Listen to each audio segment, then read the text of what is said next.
Hey guys, it's Erica Galinas with the Mike McCady Group at Century 21 affiliated in Cherville, Indiana, here for our weekly market update. This week we are talking about Dyer and looking at what was sold in Dyer in February 2021. I'll go through the numbers. News headlines are, guess what? There's nothing for sale. There's no inventory. I feel like, the guy on CNN who's like, breaking news. And it's just the same damn news we've been hearing now, throughout all these towns for the past several months. So we are just low inventory. Things seem to be picking up, but we'll talk about that. So the monthly numbers for February 2021 in the town of Dyer, we sold 13 units. So only 13 houses were sold in all of Dyer. Total volume about 3.9 million. Average sales price $300,612. Average days on market 15 days. List price to sales price. So how much was it listed for versus how much did it close at? 99.1% of list price. Last month's numbers, very similar. There were 18 houses sold for 4.9 million total, average of 274,000 and some change. Obviously, that went up about $24,000 from January to February. Days on market went from 28 days in January to 15 in February, and list to sales price 89.4. I noted last month when I did the Dyer numbers that 89.4 was a little low based on other towns, and it turned out that there were a couple houses that had been kind of hanging around for quite a while and finally got the offer that they accepted. So they may, I'll make up a number, list at 300,000, but it needs a lot of work, so they accepted 250 or something. So there's a couple of those that kind of lowered that number a little bit more. So sounds creepy, right? Only 13 houses in all of Dyer were sold in the month of February. February is kind of a lousy month anyway, and we have all, the unpleasantness going on and everything like that. Only one of them were new construction. The other 12 were existing homes. 11 single-family real estate. Only 2 were condos or townhouses, which isn't that surprising. There is not a lot of townhouse and condo property in Dyer. But again, that number 13 seems weird, like 13. Guess what? It's not that stuff isn't selling. It's that there is nothing for sale. Sellers, at least in the month of February, and for the first, part of March, so far as I can tell, they are just sitting in their houses, not ready to sell. And again, for a number of reasons. But that is why, if you'd said a year ago, 2 years ago, only 13 houses sold in Dyer, I'd be worried about the market, like something's wrong with Dyer, or, for some reason, taxes are bad or something. There's just nothing for sale. So again, these are selling in 2 weeks for $24,000 over last month's average. That is a market that needs inventory. So active listings, I'll do that next to pending listings. So this is stuff in Dyer that has gone under contract with the buyer, so it's no longer an active listing, but it hasn't closed yet because they're waiting for, appraisals and stuff like that. There are 47 pending listings in Dyer, which is, again, indication of stuff is on and off the market quickly. It's not showing up in the actives. We're not quite looking at the closes yet, because if these people were looking in, say, mid-January, we are just now in March getting to the times when those people would be closing on those houses in most cases. So 47 pending listings. Average price is $335,403, which is $35,000 more than the average sales price in February. We will see when we do the March and possibly the April numbers where these numbers actually end up. That's just the average list price, not the average close price. But I would bet it's going to be higher than that 324 we saw in February. Average days on market for those pending listings, 17 days. So less than 3 weeks. These houses are flying off the shelves. Only 3 new construction, 44 existing houses, obviously. 12 of them were condo and townhouses versus the 2 that are on the market right now. So those we see, and we've seen this in other towns too, there's a big uptick. It's not necessarily just older people now that want to have, a ranch with no stairs and not a lot of house to clean. There's a bunch of younger and middle-aged people now that do not want stairs or a lawn to mow or, big house to clean or something like that. And we're seeing more construction projects around us that reflect that. Not necessarily big, giant 5,000 square foot homes, but, little condo and townhouse communities. Most people don't spend a tremendous, ironically, with everything that's been going on, most people don't want to spend a whole lot of time at home. So they are not necessarily looking for properties that they have to take care of for hours and hours every weekend. They want to go out, they want to go to the city, they want to go, walk around the square, they want to go have some fun. So in terms of active listings, so we sold 13, we closed 13 in February.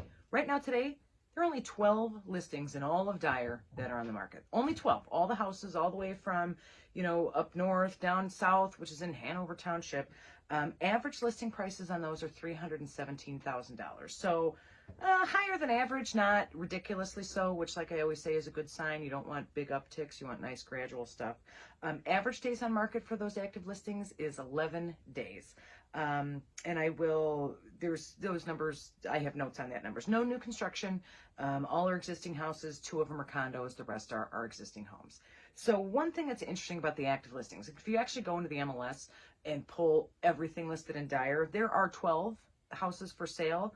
4 of them are $900,000 plus. So 3 of them are over $1 million. There's this one that's at like 953 or something like that.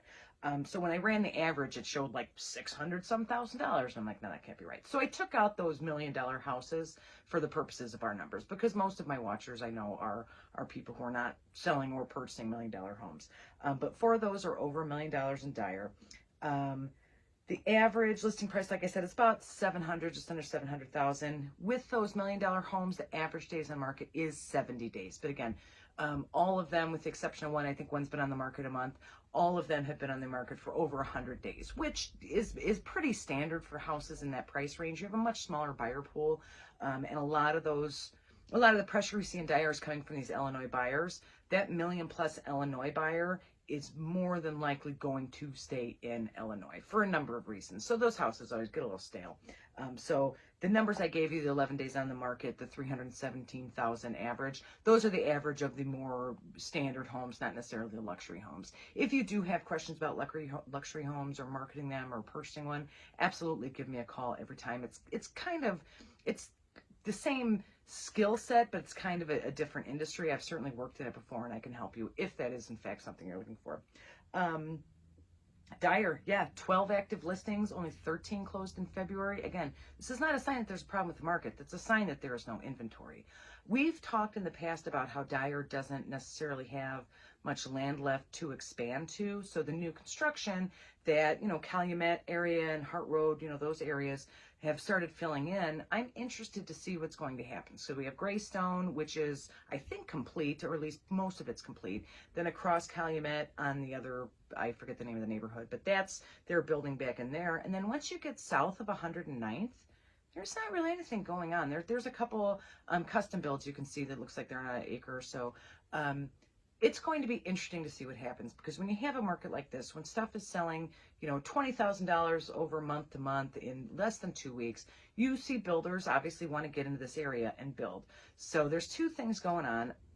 Building right now is extraordinarily expensive because we have lumber supply problems. This is well documented. You can read some articles and stuff. But like, I want to build a deck. Well, I'm building a deck in 2 years because lumber prices are crazy out of control with everything that's been going on. So builders are hesitant necessarily to start new houses, because in order for them to make money to pay off their lumber, they're going to have to charge more than they normally would. So they're doing those kinds of math. But here's the other thing that I find interesting. So I just did a quick GIS map search through the county. I didn't dig too deep, but south of 109th along Calumet, which is where we would expect the next place to have all this new construction, basically, those neighborhoods just can keep tromping south. They are predominantly owned, they're huge farms, predominantly owned by 2 different families. They basically go, I don't even know how far, but they basically go from 109th through a huge farmland area until you get to, I don't know, 110th or so, I don't know. I'm not 110th, like 120th or something like that. So basically the entire area between 109th and Cedar Lake, which is about 124th, is basically owned by these 2 families. Huge swaths of land. Obviously, they're active fields. I drive through there. I have a good friend who lives in Bolingbrook, so I go see him quite a bit, drive through Calumet. They're active farm fields. They are being plowed and farmed, which is usually a sign that a farmer isn't selling.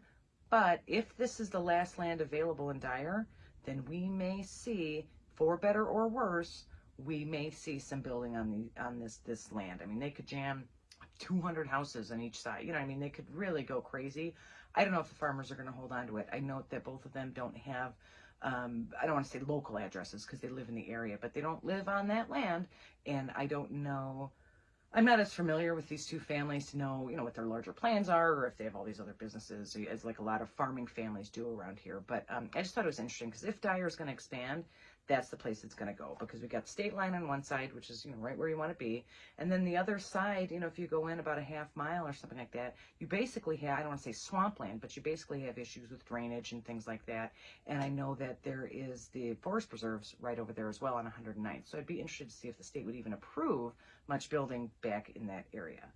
But we'll keep an eye on it. Like I said, we're out of land in Dyer to build on. That's about all that's left. So we will see if we talk about new housing starts. If I see signage when I drive through there, I'll let you guys know, because it could absolutely change, Dyer and also the Hanover Township Dyer mailing addresses with the schools and traffic and everything like that. So that's what I got for you today. Again, there's no inventory. Please sell your home. If you're thinking of selling your home, I won't pressure you, but please call or text me anytime at 219-765-2062. You can also email me, hsbyerica@gmail.com, stands for Home Sales by Erica. Send me a direct message, comment down below, anything I can do to help. Like I said, I won't push you to do it, but these market changes have been enough, even in just the past 6 months, that it may have had a relatively significant effect on your future housing plans. So I will see you Thursday for Ask the Agent. Again, if any of you guys have any questions you've been wondering about with buying a house or mortgages or selling, anything like that, please let me know. And I will see you next week for our market update on Crown Point. Thanks a lot, and I'll see you later, guys. Bye-bye.